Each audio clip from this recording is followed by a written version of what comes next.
రేపు తెలంగాణ కాంగ్రెస్ తొలి ముఖ్యమంత్రి రేవంత్ రెడ్డి ప్రమాణ స్వీకారం చేయబోతున్నాడు ఎల్బీ స్టేడియంలో. ఎల్బీ స్టేడియంకి సంబంధించి బందోబస్తు అదేవిధంగా మీటింగ్కి సంబంధించి అరేంజెన్సీ కూడా చకచకా జరుగుతున్నాయి. ప్రస్తుతం మనతో పాటు సెంట్రల్ జోన్ డీసీపీ శ్రీనివాస్ గారు ఉన్నారు. వారిని అడిగి తెలుసుకుందాం. చెప్పండి, ఎట్లాంటి ఏర్పాట్లు చేయబోతున్నారు? ఏ గేట్ నుండి వీఐపీలని ఎంట్రీకి ఉండబోతుంది?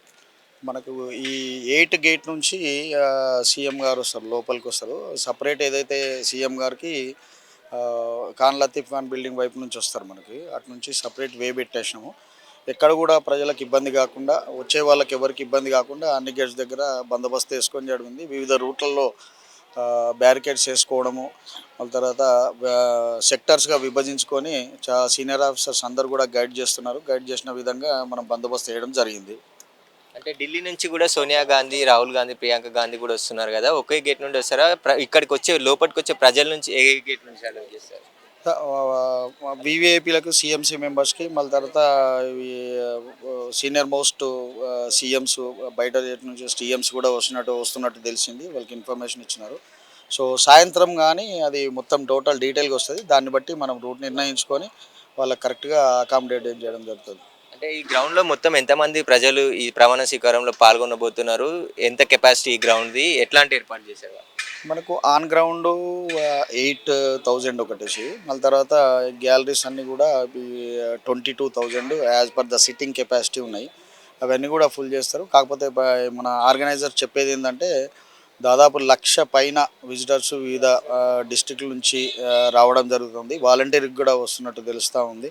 సో దాన్ని దృష్టిలో పెట్టుకొని చాలా పెద్ద ఎత్తున బందోబస్తు చేయడం జరుగుతూ ఉంది. ఎంతమంది సిబ్బంది బందోబస్తులో పాల్గొంటున్నారు? ఇప్పటికే సీసీ కెమెరాలు కానీ దానికి సంబంధించి స్టేడియం చుట్టుపక్కల, మళ్ళీ తర్వాత ఎన్ రూట్లలో అన్నీ కూడా దాదాపుగా సీసీ కెమెరాలు పెట్టడం జరిగింది. మళ్ళీ తర్వాత ముఖ్యంగా ఏంటంటే ఎల్ఈడి స్క్రీన్స్ కూడా ఏర్పాటు చేస్తున్నాం.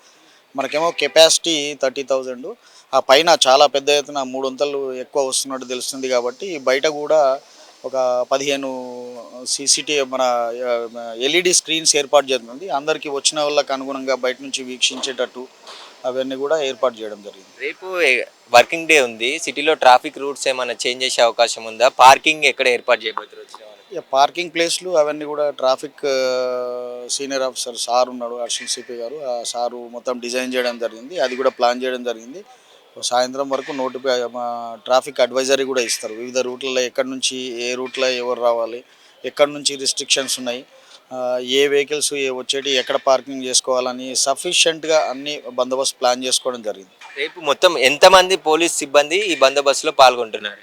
ఇప్పుడు దాదాపుగా సాయంత్రం ఇంకొక గంట అయితే మొత్తం నామినల్ రోల్స్ వస్తాయి. అవన్నీ కూడా చేసి హ్యూజ్ బందోబస్తు మొత్తం మీద అయితే చాలా పెద్ద ఎత్తున బందోబస్తు ఉంది. కొద్దిసేపు అయితే మనకు అన్నీ కూడా వచ్చేస్తాయి.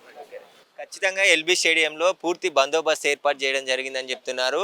బయట దీని కెపాసిటీ 30,000 ఉంటుంది, కానీ బయట కూడా 1,00,000 మంది వరకు వచ్చే అవకాశం ఉంది. కాబట్టి 12 భారీ ఎల్ఈడి స్క్రీన్లను కూడా స్టేడియం బయట ఏర్పాటు చేయనున్నారు. దానికి సంబంధించి పార్కింగ్ స్లాట్లు కూడా ఇప్పటికే అలాట్ చేయడం జరిగింది. దీనిపైన కొద్దిసేపట్లోనే గైడ్ లైన్స్ వస్తాయని చెప్తున్నారు. ముఖ్యమంత్రితో పాటు కాంగ్రెస్ అధిష్టానానికి సంబంధించిన సోనియా గాంధీ, రాహుల్ గాంధీ ఇదే గేట్ నెంబర్ 6 నుంచి లోపలికి నేరుగా ఏదైతే సభ ఉందో స్టేజ్ ఏర్పాటు చేశారో ఆ స్టేజ్ వద్దకు వెళ్ళి అక్కడ స్టేజ్ పైన ప్రమాణ స్వీకారం ఏర్పాటు చేయనున్నారు. దీనికి సంబంధించి వివిఐపి మూవ్మెంట్ అంతా కూడా ఈ గేట్ నుండి ఉంటుందని చెప్తున్నారు.